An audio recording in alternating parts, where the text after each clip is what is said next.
Friends, இந்த சக்கரவள்ளி கிழங்கு வச்சு பண்ண ஸ்நாக்ஸை பாருங்களா, பார்க்கவே எவ்வளோ ஒரு சூப்பராக இருக்குது. பார்க்கவே பாதுஷா மாதிரி இருக்குது. டேஸ்ட் அந்தளவுக்கு சூப்பராக இருக்கும். நீங்கள் சக்கரவள்ளி கிழங்கு வாங்கினா இந்த மாதிரி பண்ணி பாருங்களா, டேஸ்ட் அந்தளவுக்கு சூப்பராக இருக்கும். நீங்கள் சூப்பரான இன்னைக்கு சக்கரவள்ளி கிழங்கு வச்சுன்னு சூப்பரான ஒரு ஸ்நாக்ஸ் சாப்பிட போகிறோம். எப்படி செய்யலாம்னு பார்க்கலாமா? Hi friends, welcome to Kerala சமையல். இந்த கேரளா சமையலில் சக்கரவள்ளி கிழங்கு வச்சு நம்ம ஸ்நாக்ஸ் சாப்பிட போகிறோம். வாங்க எப்படி செய்யலாம்னு பார்க்கலாம். இந்த ஸ்நாக்ஸ் பண்ணுறதுக்கு நான் 1/2 கிலோ சக்கரவள்ளி கிழங்கு தான் எடுத்திருக்கேன். அது பாருங்க, இந்த சக்கரவள்ளி கிழங்கை இந்த மாதிரி கட் பண்ணிக்கோங்க. இந்த மாதிரி கட் பண்ணிவிட்டு கட் பண்ண கிழங்கு இது ஒரு பாத்திரம் வச்சுக்கோங்க. அந்த பாத்திரத்தில் சேர்த்துக்கோங்க.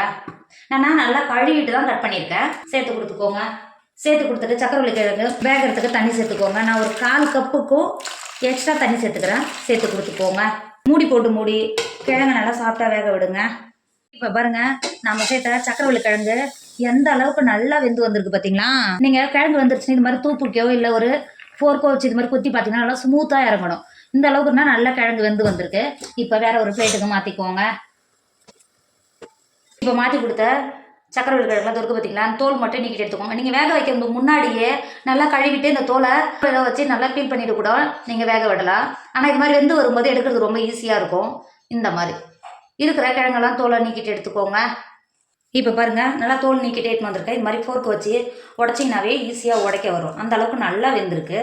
இந்த மாதிரி உடச்சிக்கோங்க. இந்த அளவுக்கு நல்லா வெந்திருக்கு பார்த்தீங்களா? இந்த மாதிரி நல்லா வெந்தால் மட்டும்தான் இந்த அளவுக்கு ஈஸியாக உடைக்கிறதுக்கு நமக்கு வரும். இப்போ இந்த அளவுக்கு நல்லா உடச்சி எடுத்துருக்கேன். 250 கிராம் கப்பில் 1 கப்பு நான் கோதுமை மாவு எடுத்திருக்கேன். இப்போ உள்ள சேர்த்து கொடுத்துக்கோங்க. சேர்த்து கொடுத்துட்டு மாவை இந்த மாதிரி பிசைஞ்சிக்கோங்க. நீங்கள் கை வச்சு பிசைறது கரெக்டாக இருக்கும். இந்த மாதிரி மாவை நல்லா பிசைஞ்சு சப்பாத்தி மாவு பார்த்துக்கு எடுத்துக்கோங்க. தண்ணி எதுவும் சேர்க்கக்கூடாது. நம்ம சக்கரவள்ளி கிழங்குல தான் இந்த மாவை பிசையணும்.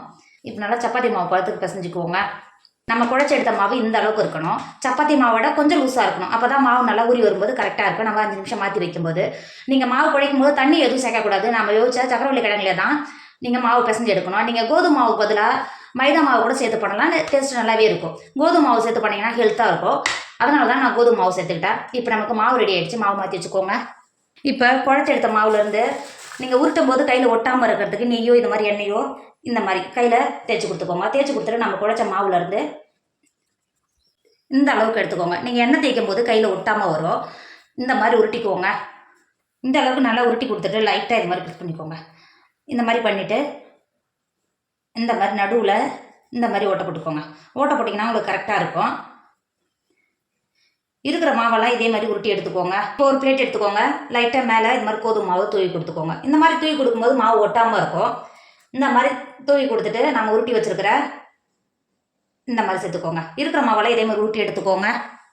இப்போது இரும்பு கடாயில் எண்ணெய் வச்சு எண்ணெய் நல்லா சூடாயிடுச்சு. நம்ம உருட்டி வச்சுருக்கிற பலூனில் சேர்த்துக்கோங்க. இந்த அளவுக்கு தான் இருக்கணும். இந்த மாதிரி சேர்த்து கொடுத்துக்கோங்க. சேர்த்து கொடுத்துட்டு ஒரு பக்கம் நல்லா வேக விடுங்க. இப்போ சேர்த்து எந்த அளவுக்கு நல்லா கலர் மாதிரி இருக்குது பார்த்தீங்களா? இப்போ இன்னொரு சைடும் திருப்பி போட்டு இது மாதிரி வேக வச்சுக்கோங்க. நல்லா வெந்து வரும்போது கலர் மாறி வரும்.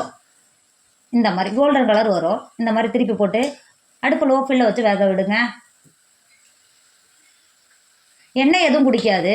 நல்லா சாஃப்டாக இருக்கும். இன்னொரு பக்கம் சேர்த்து இந்த மாதிரி கலர் மாற வரைக்கும் நல்லா வேக விடுங்க.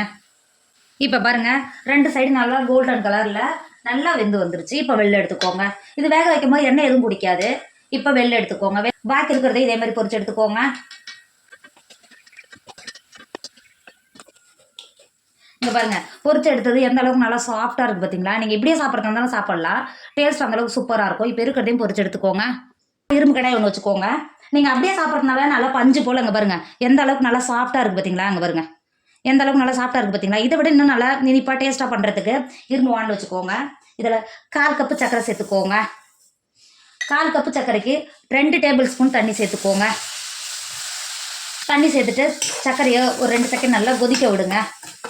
இப்போ நம்ம சர்க்கரை சேர்த்து எந்த அளவுக்கு நல்லா கொதிக்க ஆரம்பிச்சிது பார்த்தீங்களா? இப்போ நம்ம பொரிச்சு எடுத்து வச்சுருக்கிற உள்ளே சேர்த்துக்கோங்க. ஸ்நாக்ஸு உள்ளே சேர்த்துட்டு சர்க்கரை பாவோட ஒரு 10 நிமிஷத்துக்கு இதை நல்லா வேக விடுங்க. சர்க்கரை நல்லா கூட்டாகி நல்லா வெந்து வரும். இப்போ ஒரு 10 நிமிஷத்துக்கு திருப்பி சேர்த்து நல்லா வேக விடுங்க. இந்த மாதிரி நல்லா வேக விடுங்க. நல்லா சாஃப்டாகும் அந்த டைமு. இந்த மாதிரி நல்லா வேக விடுங்க. இப்போ பாருங்கள், நம்ம திருப்பி சேர்த்து இது வேக விடும்போது எந்த அளவுக்கு சர்க்கரை நல்லா கூட்டாகி வரும் பார்த்தீங்களா? இப்போ அடுப்பை லோ ஃப்ளேமில் வச்சுங்க. திருப்பி சேர்த்து வேக வச்சுன்னா சர்க்கரை நல்லாவே கூட்டாகி வரும். இந்த மாதிரி வேக விடுங்க. நீங்கள் கைவிடாமல் திருப்பி திருப்பி சேர்த்தா மட்டும்தான் இதில் நல்லா சக்கரை கூட்டாய் வரும். இந்த மாதிரி வேக விடுங்க. இப்போ பாருங்கள் சக்கரை எந்த அளவுக்கு நல்லா கூட்டாய் வந்திருக்கு பார்த்தீங்களா. இப்போ வெள்ளை எடுத்துக்கோங்க. இப்போ எடுத்துகிட்டு வேற ஒரு பிளேட்டுக்கு மாற்றிக்கோங்க. இப்போ பாருங்கள் நம்ம சக்கரவள்ளி கிழங்கு வச்சு செஞ்ச ஸ்நாக்ஸ் எவ்வளோ ஒரு சூப்பராக இருக்குது பார்த்தீங்களா. அந்த அளவுக்கு சூப்பராக இருக்கும். நீங்கள் சக்கரவள்ளி கிழங்கு வாங்கினா இந்த மாதிரி ட்ரை பண்ணி பாருங்கள். டேஸ்ட் அந்த அளவுக்கு சூப்பராக இருக்கும். வீட்டில் இருக்கிற குழந்தைங்களாம் விரும்பி சாப்பிடுவாங்க அந்த ஸ்நாக்ஸை. நீங்கள் இந்த மாதிரி செஞ்சு ஒரு 3 நாளைக்கு எடுத்து வச்சாலும் கெட்டு போகாது. அந்த அளவுக்கு நல்லா சாஃப்ட்டாக இருக்கும். பார்த்தீங்களா எந்த அளவுக்கு நல்லா சாஃப்ட்டாக இருக்குது பாருங்கள். அந்த அளவுக்கு நல்லா சாஃப்ட்டாக இருக்கும். டேஸ்ட்டும் அந்த அளவுக்கு சூப்பராக இருக்கும். நீங்கள் சக்கரவள்ளி கிழங்கு வாங்கி ஒரே மாதிரி செஞ்சு தரத்தில் இது மாதிரி ஸ்நாக்ஸாக பண்ணி கொடுங்க. வீட்டில் இருக்கிற குழந்தைங்களாம் விரும்பி சாப்பிடுவாங்க. கண்டிப்பாக நீங்களும் ட்ரை பண்ணுங்கள். என்னோட வீடியோ உங்களுக்கு பிடிச்சிருந்தா உங்கள் ஃப்ரெண்டு உங்கள் ஃபேமிலிக்கு ஷேர் பண்ணுங்கள். மறக்காமல் கேரளா சமையலை சப்ஸ்கிரைப் பண்ணிக்கோங்க. தேங்க்யூ.